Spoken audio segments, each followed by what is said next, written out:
Welcome back to the season. Jay, how we doing? Awesome. Yeah.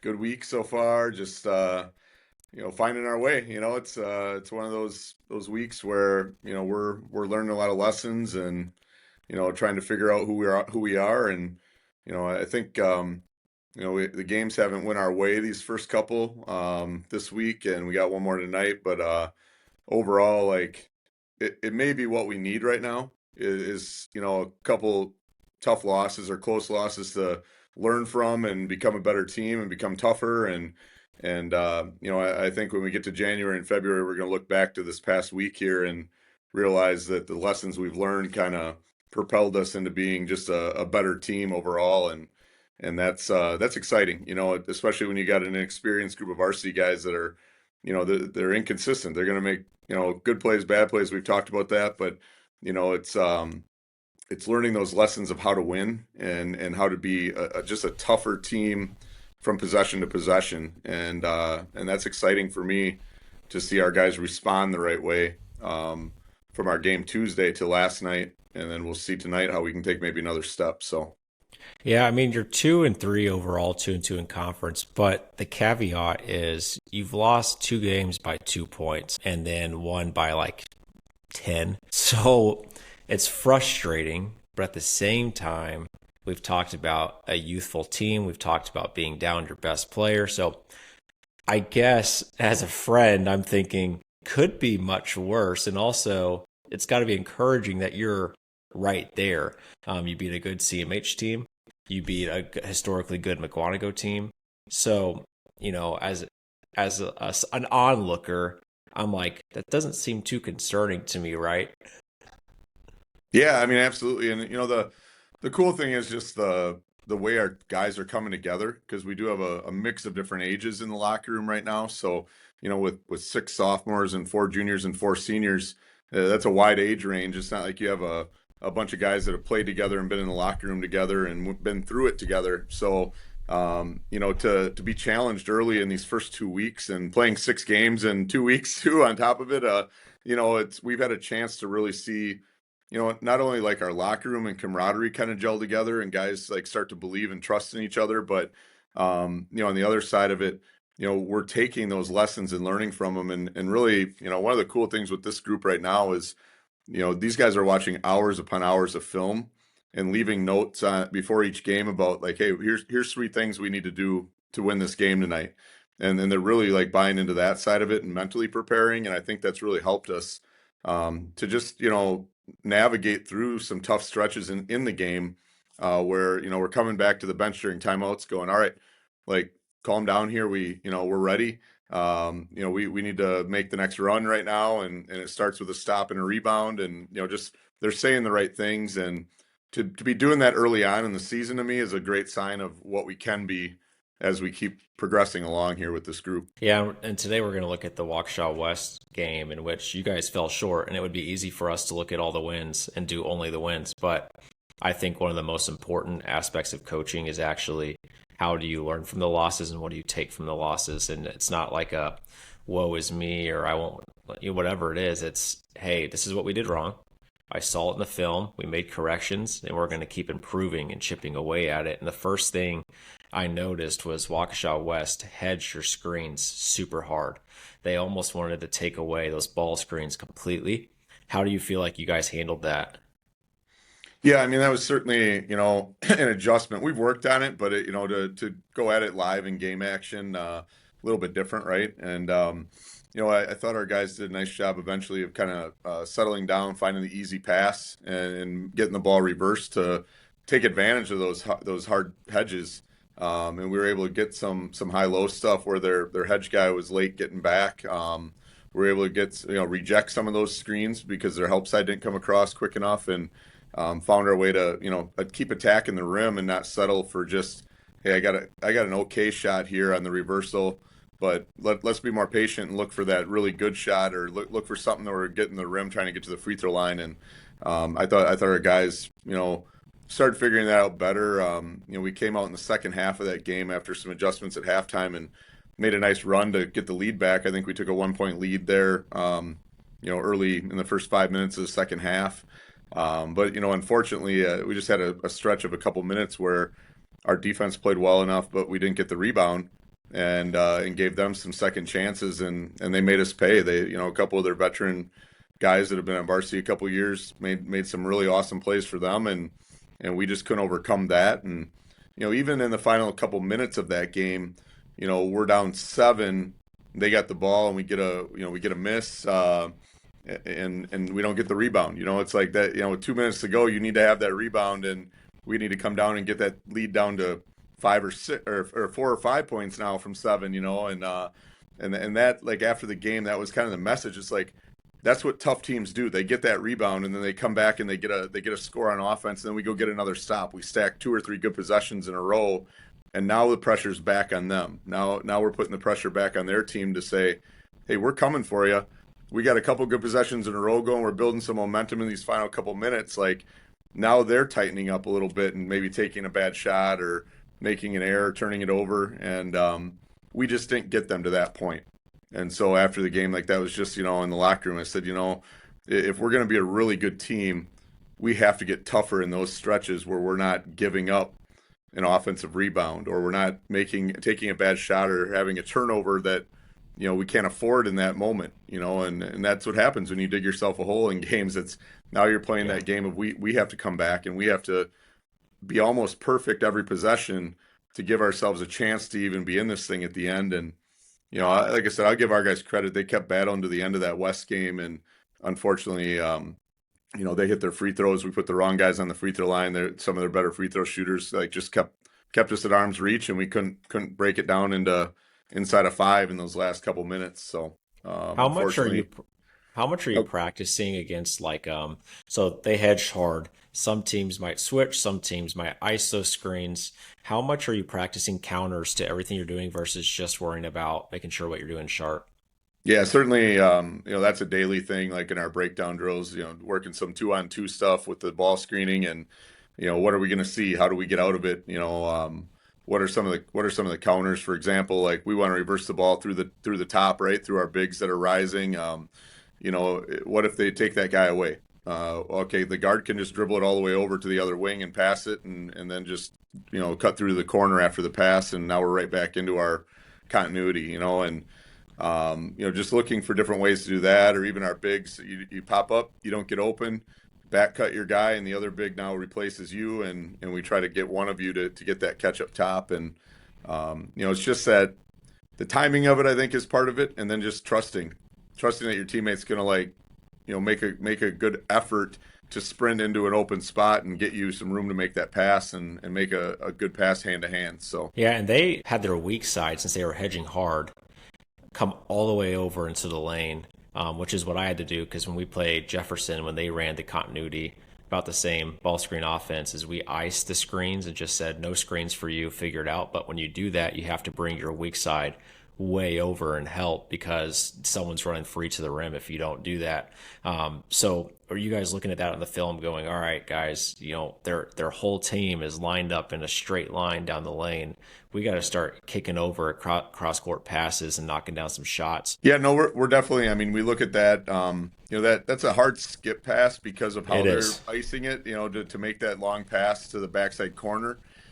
So we talk about it. And you really, one thing we looked at with the high hedge is, instead of taking a dribble into the hedge, like at the guy, take a dribble toward half court to create more space, and then see what you got. See if you've cleared enough room to maybe get that pass off. Because that the hedge isn't going to come attack you usually unless they're really, like, trying to trap you. A lot of times they're just showing so you can't turn it and get it to the middle, right? So what we'll do is, have our guard take 1 or 2 dribbles, like, straight line toward half court, just to move up the floor a little ways, create a little space, see what they're going to do, and then play out of that. And the other thing, luxury we have, is we have a senior that's 6'6", Josh Platter, and he's shooting it at about, from the three, 38, 40% right now. He's really shooting the ball well to start the year. And we've started to have him, ghost in those situations when his guy's hedging. Rather than set the screen, he just goes to the right side. If we're on that side of the floor, like, or vice versa, he just goes to the corner. And so we take that high dribble and then come right back to him in the corner and he's got his feet set and got a nice look with that's a long run for your help side guy like you're talking to come out and get him if the hedge guy's stuck up top. So there's like you said, there's a lot of counters where we're finding our way right now and just trying to figure out like, all right, we've seen this before now. Like, all right, we're ready. We'll adjust and Hmm. maybe we'll twist screen instead of ghosting sometimes. So a guy like Josh or our other bigs, like they'll act like they're going to set it on the one side and then they just flip to the other side and get a twist to the low side. And now they can't get back to that drive on that the guard has. It's creating our advantage again, getting back to creating advantages 2-on-1s. Man, Nate's little brother's 6'6". He must have missed out on some genetics there because if he had that height, he'd be playing college basketball. Oh my, no doubt, no doubt. Yeah, they both, especially Josh this year. I've been really impressed with his, ability to score the basketball for us. He had 19 last night and 7 of 10 from the field. I mean, that just efficient and been dang close to triple double the last 2 games now. He's been a double double machine every game, but he had 7 assists last night to go with 19 points and 11 rebounds. So he's really playing good basketball right now for us, and really as a team, offensively we're playing unselfish basketball. A lot of guys making an extra pass to get a good look and just trusting their teammates. And to me again with an inexperienced varsity group, to see them trusting each other and not feeling like I got to be the man, I got to make the play, like and just realizing, okay, I got a guy on me, let me square up and draw him one more step and kick to my teammate. That's really cool to see, and it makes us a tougher team. Tougher team to stop Yeah. when we got to spread the floor out and got guys that can make plays off the bounce or catch and shoot. What you guys did as an adjustment, I really liked.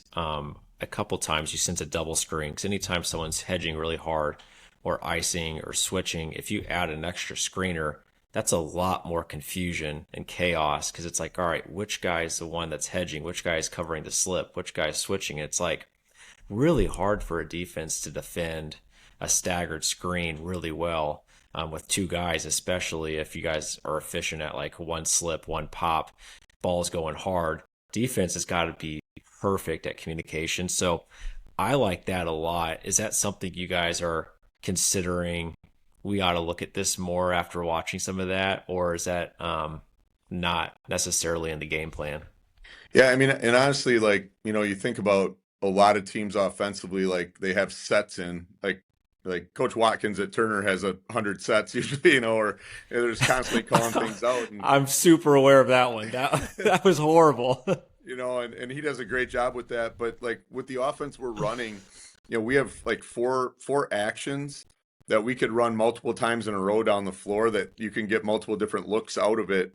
Like for that staggered screen, having the first guy set the screen, the second guy ghost it. So you're getting that kind of quick run through to the opposite side. Having the first guy ghost, second guy set the screen. So we can play around with that action a little bit and run it multiple trips in a row as a way to get into our offense. And so we're doing a little more of that versus like I would say in past years when we've been more true motion, screen and read type stuff. We've been more set oriented. Like let's run a set to see if we can get a good look out of it.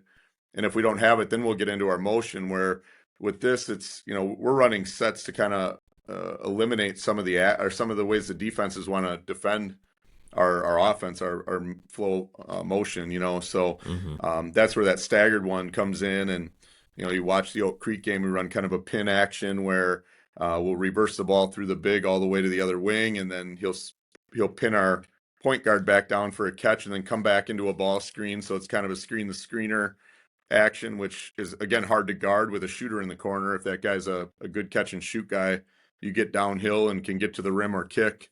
There's some action there. So again, we have 3 or 4 actions that we could run them every trip down the floor until the defense starts picking up on it and then switch it to another look, I think, so we're not quite there yet, I would say.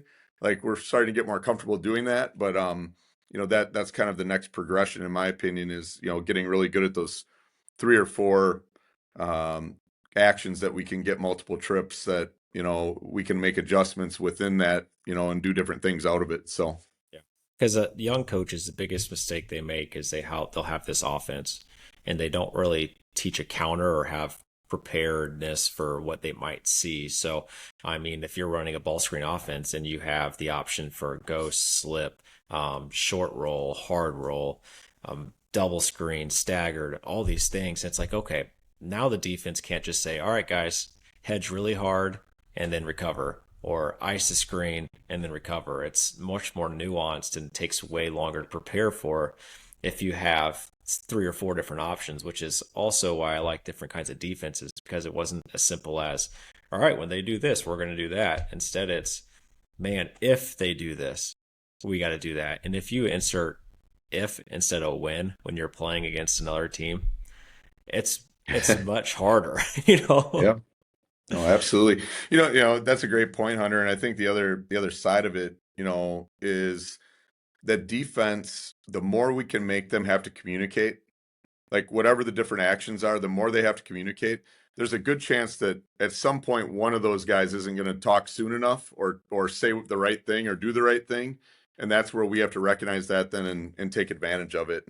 And again, as you get more comfortable not overthinking, but just playing and reacting to what the defense is giving you, that's where you're gonna, see your offense look pretty sharp. And, to this point, I mean, we're averaging about 70 points a game, and coming into the season, we had 3 varsity points a game returning. So, we found guys that are able to put the ball in the basket and like I said, unselfish, moving the ball and getting 2 to 3, sometimes 4 guys in double figures each game so far through these first couple weeks has been a good sign that guys are picking up on how to keep putting those defenses in tough spots and make them, have to get back on their heels a little bit, when they're trying to get us on our heels by hedging hard or trapping screens and things like that. We're finding those counters pretty quickly and making the right reads. So that's Right. exciting to see our young guys and inexperienced guys figuring that out on the fly and doing a good job with it.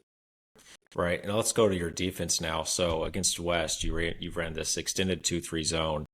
And whenever you're putting in a zone as a coach, you have to decide, or man, whatever defense, you have to decide, what am I willing to give up? Whether if it's a 5-4 sideline that I'm willing to give up that skip pass, or if I play the pack line that I'm willing to give up a pretty easy dribble drive handoff in that situation. So before we talk about the performance of the zone, how do you as a coach decide, all right, guys, this is what we're willing to, I guess, the word is give up. What are we willing to give up as far as this is the weakness in the defense for our group? Yeah, I mean that's a great question. I mean, obviously, in a perfect world, you don't want to give up anything. You want to, Yeah, continue to communicate and show and recover and have the gaps and have the help, where they're supposed to be. What like you said, whether it's man or zone, that's always the goal is to have everything covered. But you know, uh, teams that run good offense and do good, scout well, they're going to try to find those holes and those areas where you're maybe not recovering quick enough or getting out quick enough. And to West's credit, they found a little action where they dribbled high away from our wing guy, and our top guy picked that guy up, and the wing went back to the corner, and we left the wing area open, so we had the corner and top covered, but didn't cover that wing, and they just popped a guy out from the elbow out there and reversed it back quick to the same side. Now our wing had a little longer run to get back to him, and our top guy on the pass was trying to hustle over, and it gave them in a couple situations just enough time to get that 3 off, and they hit a couple in that, and then we adjusted to it and we started making corrections. But in the course of a game, if you're giving up 2 or 3 of those where you're not getting a hand up and contesting the shot, they get open looks, it can be a killer, and for us it was. I mean, we held them to 17% from the 3-point line, but the couple that they got that were open and knocked down, they were backbreakers because we were on the way to chipping away at their lead, and all of a sudden it's back up to 12 again instead of at 9 or 6 or whatever it would be supposed to be, and so that's the hard part sometimes is like high school kids, they're watching, they're trying to get the things right, and they're trying to talk and communicate through it. And there's sometimes, like I said, you don't communicate it right, or you miss your assignment and don't get to the spot you're supposed to get to in time. And good teams take advantage of that. And in our league, everybody's got shooters. Everybody spreads guys out with guys that can knock shots down. And we saw that again, last night with Oak Creek. They have a couple kids that are just lights out shooters, and they found some holes in the zone and were able to knock some shots down and get us down 11 at half, and we eventually switched out of the zone to go man just because it was a better, we needed to match up with their shooters. We couldn't keep trying to chase them around in the zone or find them in the zone, and we needed to have a hand on them and a handle, arm's reach or face them up a little bit and not let them get easy catches and easy looks. So the zone for us, I think, has been really good. We've been flying around. We've been getting a lot of turnovers and creating some chaos a little bit with it. But a really cool sign last night is we haven't played much man this year in live game action, and we went to that the whole second half. And it really was an energy and game changer for us to get ourselves back into the game last night against a really good Oak Creek team. So Yeah, and I mean, the first quarter, if you split it into quarters, you held them to 4 points. The second quarter, 19 points, and then the third quarter, you guys came out and were awesome to start the second half. So, I guess a couple questions for you as a coach is number one, what changed? What did you see? And number two, how do you start trying to build that consistency? Because I think there might be a lot of coaches who are like, man, we're just inconsistent. We have 5 minutes here, 5 minutes there. And maybe there's not like a formula. Actually, there isn't. But how do you approach that and go, let's work towards some consistency here? But I mean, the first quarter, 4 points is really impressive, right? yeah, absolutely. It's to me, it's a little bit more. I would say I'm really fortunate to have a good staff. They're making adjustments on the bench, talking to guys as they're coming in and out, and they're correcting those little mistakes that we're seeing on the floor. And the next guy going in, they're saying, "Hey, watch right here." Before they send them in, they're going, "Watch right here. This is how we need you to cover this." And they send them in, and the kid knows coming in that that's what they're looking for. And now we're making those corrections on the fly, and our guys have been really coachable, which helps. They're starting to pick up basketball IQ a little bit that way too, as they're being coached up. But I think it's really just it's a toughness thing by our guys. Like we understand the basics of defense to the point where we have to have good ball pressure and we have to be there on the catch with a hand up to try to discourage them to even square up and take a look at that shot or to be able to look inside. We gotta be there between ball and man basket and have our hands up and make those straight line passes really hard in the zone. So they can't get it into that high post super easy or make a quick skip pass somewhere. And then the communication piece, and for young coaches like you're talking about, or any coach, I mean, the consistency piece, in my opinion, on defense, and I've been a man guy for all my entire coaching career till this year, but when we have had really good man teams, they're talking right away. Their communication is awesome. It's on another level, and the communication, we always tell them, if you're talking, you're also bringing energy. Your energy is getting up because you're communicating and you're moving and you're talking with each other, and that's where I think the consistency can come in. And the part that we're struggling with a little bit from Tuesday's game anyway, and I think in overall in these first couple of weeks is in the zone. Like we need to be better at rebounding because we are getting to people and we're getting our hands up and making shots tough, but then we're not finishing the possession with a rebound, and so we're giving up some some backbreaking kind of putbacks or the rebound kick out where you know how it is. You get an offensive rebound in the paint and everybody's collapsed trying to rebound it, and that kid kicks it out to a good shooter and they hit a three. Well, now you've just worked as hard as you could to get a bad shot or to get a contested shot, and now you give them a wide open, easy shot because you just didn't go get the ball, and I think that's where our consistency on defense needs to be better when it comes to our effort rebounding versus everything else is kind of coming together. We're repping up everything else we need to and figuring out, oh, they're doing this today. They're overloading a side. So, we need to make sure the backside wing's coming all the way across and being a part of the play. Or they're popping this guy out like I told you West did. We made that correction. The wing's got to get back up there. That's your ball. Don't worry about the corner right now. The tougher shot's the corner three versus the wing three. So get up there and make him make an extra pass so we have time to recover, and so yeah, I mean, I think that to answer your question, and I think that's kind of the key. I think is that communication still man or zone, and then finishing the possession, with a steal, a deflection, or a rebound, and that's where you can start building your defense out and saying, all right, like we're only going to give up maybe 4 points in this quarter of the first half, or we're only going to give up, some deep contested threes tonight. We're not going to give up anything inside. We're going to make it really hard to get it in there, you know. So that's kind of You where we're you looking made at it. a really good point as far as coaches being open to adjustments and things like that, helping you get more consistency. I remember every single halftime of every varsity game, I'd ask my assistant coaches one question. If you're them, what are you telling your team right now in the locker room? Like, what are you adjusting and coming out with? Because I want to win the chess match. So, like, we've made a lot of threes. They're going to run us off the 3 point line, or they're going to switch to a 3-2 zone or something like that. I want to be ready, and I want to get to that next level before they do.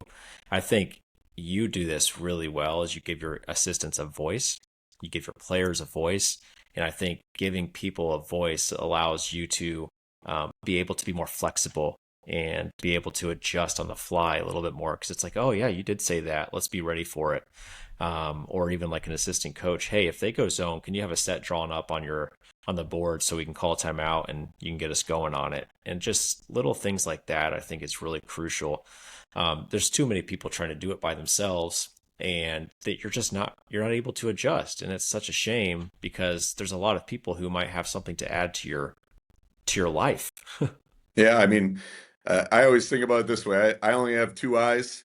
If I ask my assistants and my players to help with what they're seeing and hearing, we just, 10 times as many people, taking in what they're seeing that maybe I missed something, and I think it's easy as a coach to have an ego and go, okay, this is my team, this is my program. I need to do it this way. And you're right. I mean, you do have to have everything in place and establish your culture and your program. But when it comes to games, I mean, if you have assistants and you don't give them a voice, then why do you have assistants? Like, what are they really doing? If you have veteran players that have been around and understand your system and you trust them, then why not ask them, what are you guys seeing out there? How can we fix this? What are the adjustments here? And again, it doesn't mean as a coach that you have to do everything that everybody says, but at least hearing them out and giving them that feedback of, yeah, you're right, I saw that too, or I was kind of wondering if that's something that we should be looking at. I think that's such a crucial thing to making everybody feel like they're part of it, first of all, but you have I have amazing assistants that have a ton of experience. Like, why would I not tap into that?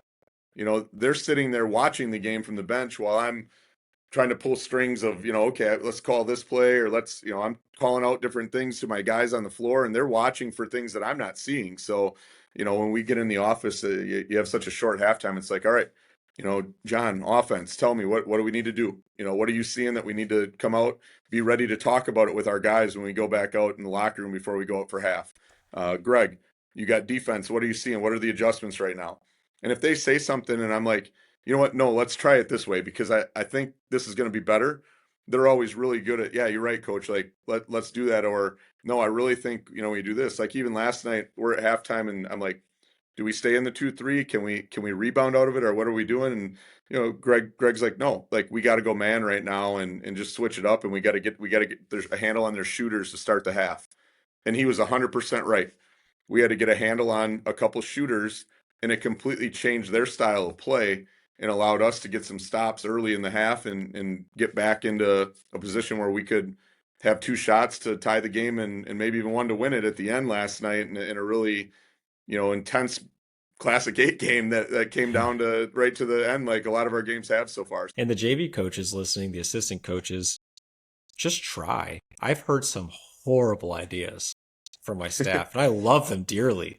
And I didn't think they were like bad people. I wasn't like, you get away from me. I was like, no, I don't like really agree with that, but you're not going to develop your skills as a coach or really offer much if you're like scared to try. Like, I don't know, just grow a pair and say what you think. It's just kind of, but also as the head coach, you should delegate in a way that allows them to feel comfortable doing so. So the last thing I want to offer you one of two options to talk about. There's one good stat and one bad stat from your game. So I'm going to let you the good stat, which I have never achieved this. You were 20 of 23 from the free throw line. Yeah.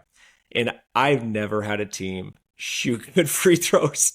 So you could either talk about that, or you also had 18 turnovers. You could go into like, here's how we prep free throws, or here's what we're looking at with the turnovers.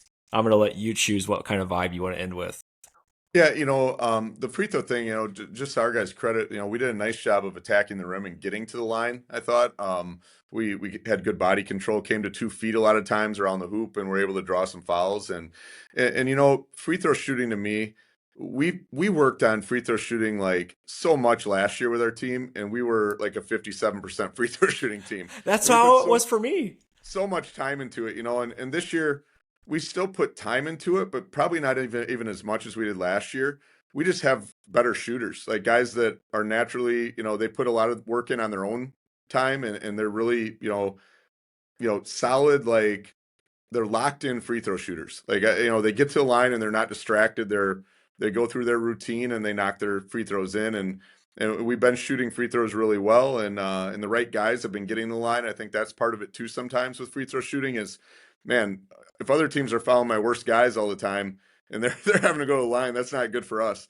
But the right guys are getting the free throw line this year, and they're knocking their free throws in, and again, I think that's such a key. Bo Ryan used to always say, you want to make more free throws than your opponent attempts, right? That's a good sign you're maybe going to have a shot to win a game, or you should win a lot of those games. And we've been getting to the line a bunch and then making a lot of them as we go. And just quickly, I guess to touch on the turnovers, you know, um, part of that's a little bit with getting sped up, from the high hedging and stuff. I thought we got sped up and just tried to force the ball into areas where it didn't need to go. Instead of being patient and making the easy pass, we were trying to make it a little too hard on ourselves.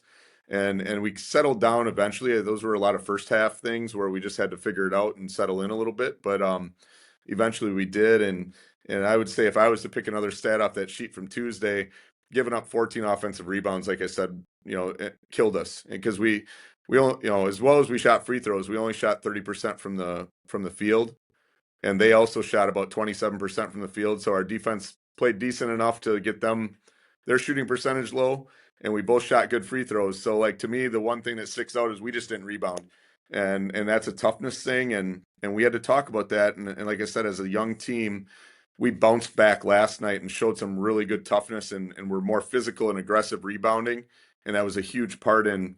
Even though we lose by 2 last night to, again, a team that's 4-0 and a really solid team, we were scrappier and just a little bit more, had a little more of an edge when it came to rebounding and being aggressive. And that's what I need to keep seeing from our guys now going forward. Is now we've seen it, now we've shown it. Can we do it again tonight? Coming back, for our third Yeah. game this week.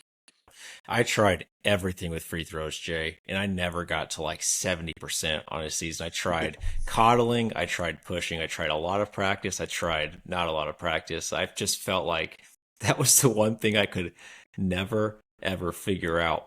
And real quick, this is just the last thing I'll say. I had a friend uh, as a he's a varsity basketball coach, and he got fired this week from his job coaching basketball in December because they ran a physical rebounding drill.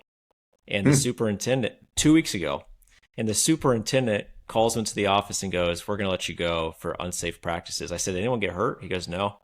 I said, "Was it like grotesque?" He said, "No, they're just fighting for loose balls." I was like, "Man, good riddance. Like, get out of there. don't, don't go back. Don't look back." I just, Absolutely. I say that to highlight, though, how hard it is to coach.